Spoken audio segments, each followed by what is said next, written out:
We are continuing to follow a breaking story out of South Florida where a gunman opened fire at a high school this afternoon. Police in Broward County do have the suspected shooter in custody. This happened at a high school in Parkland, Florida, which is about an hour north of Miami.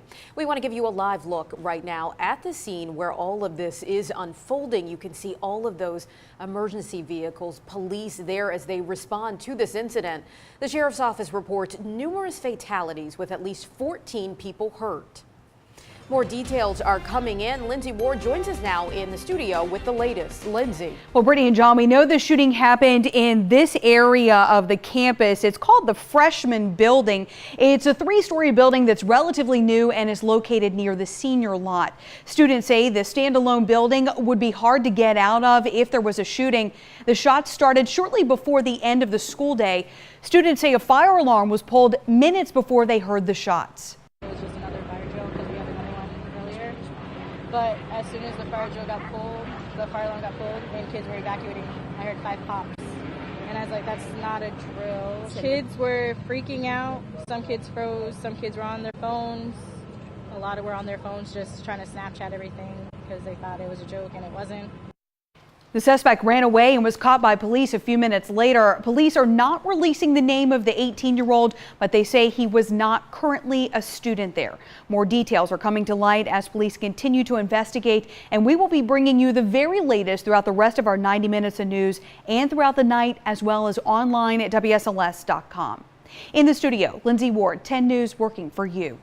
And this just into the 10 News newsroom. Roanoke police are looking for a man who attacked a woman outside of a bank last night. It happened at 11:30 in the Crossroads area on Hirschberger Road and Williamson Road. The woman was depositing money for the business where she works when a man came up and pushed her before taking the bank bags with a large amount of cash. She told police that he was a white man between 20 and 30 years old, about 5 feet 8 inches, 190 pounds, wearing a black jacket and black pants. So far, police have not made any arrests and their investigation continues. And police in Lynchburg arrest a man for sending obscene material to a 12-year-old in Connecticut. 20-year-old Ryan Mullen is charged with taking indecent liberties with children and the use of communication systems to facilitate certain offenses involving children. Police say that Mullen was sending obscene literature to a preteen. He's being held without bond at the Blue Ridge Regional Detention Center in Lynchburg. And a Salem man is sentenced to a decade behind bars after admitting that he killed his 3-year-old daughter. Jawan James Sr. pled guilty to charges of voluntary manslaughter, cruelty to a child, and child abuse. James entered the plea today in a Salem court. In November of 2015, police and EMS workers found Leilani James unresponsive in a home on Homestead Drive, and she later died at the hospital. We want to switch gears now and talk about the weather. It was a little cloudy, a little cool, a little overcast this Valentine's Day, but the good news is things are about to heat up. Storm Team 10 Chief Meteorologist Jeff Hanowich is tracking a warm up, and I heard that we could have temperatures in the 70s. You heard correctly, 70s tomorrow. Hey, high temperatures today, we're in the 50s and lower 60s, so we're moving in the right direction. I will tell you, we've had a few pop-up showers today, and there's more rain to the west. I do think later on this evening we will have more scattered showers moving through. There could even be a stray shower right now up and towards the Allegheny Highlands, say along the Highland and Bath County line. 47 in Hot Springs. However, farther south, it's warmer. It's 53 in Roanoke, 56 in Danville, 60 in Blacksburg, and 57 in Hillsville and Galax. We are squeezing out at least a little bit of sunshine right now, and we're going to squeeze out a little more sunshine as we head into Thursday. Overall, Thursday, we're looking at more clouds and sunshine. Mild start with temperatures in the 50s. We are in the 60s by 11 a.m. on our way up to 74 degrees on Thursday. We could hit 70 as soon as 1:30 or 2 o'clock tomorrow afternoon. I do think that it's going to stay fairly warm on Friday as well, but things change for us on Saturday. Details on that coming up in just a bit. Brittany. New legislation could mean you're paying more for gas to get a smoother ride. A Republican senator from Augusta proposed a bill that would create the Western Virginia Transportation Fund. It would create an additional 2.1% sales tax on gasoline in our area that would help fund improvements along Interstate 81 from Winchester to Bristol. New records released today show tax breaks are attracting some of the world's richest companies to the Commonwealth. The centers that function as the brains of the internet accounted for more than $65 million in uncollected state revenue last year. Although the Commonwealth forgoes sales tax revenue, local governments are reaping the benefits. Supporters say the incentives are crucial, keeping Virginia competitive in the industry, while critics argue that the tax breaks are unnecessary.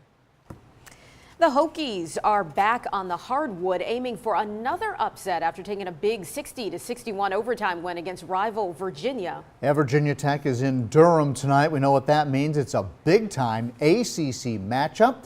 And that's where we find 10 Sports reporter Alyssa Ray right there in Cameron. Alyssa.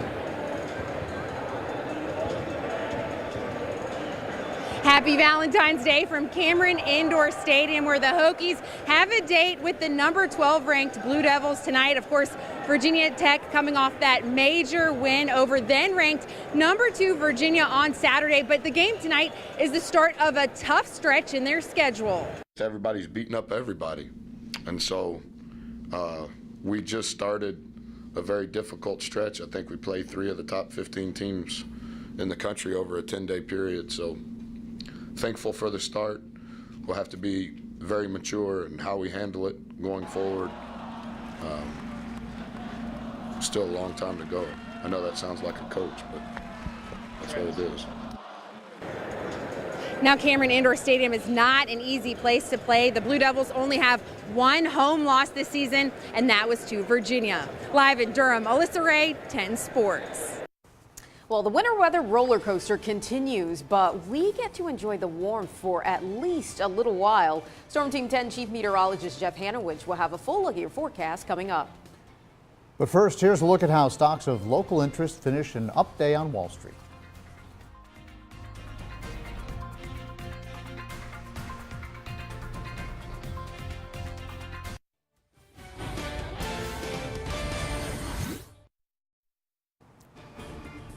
We are continuing to follow breaking news out of Parkland, Florida, where there are numerous fatalities after a teenager opens fire on a high school. The shooter, however, has now been identified. This is the new information.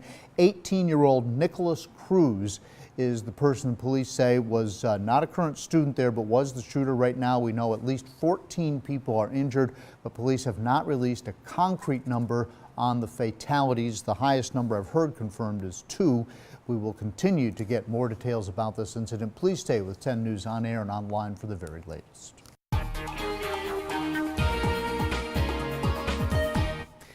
You are looking at a live picture from our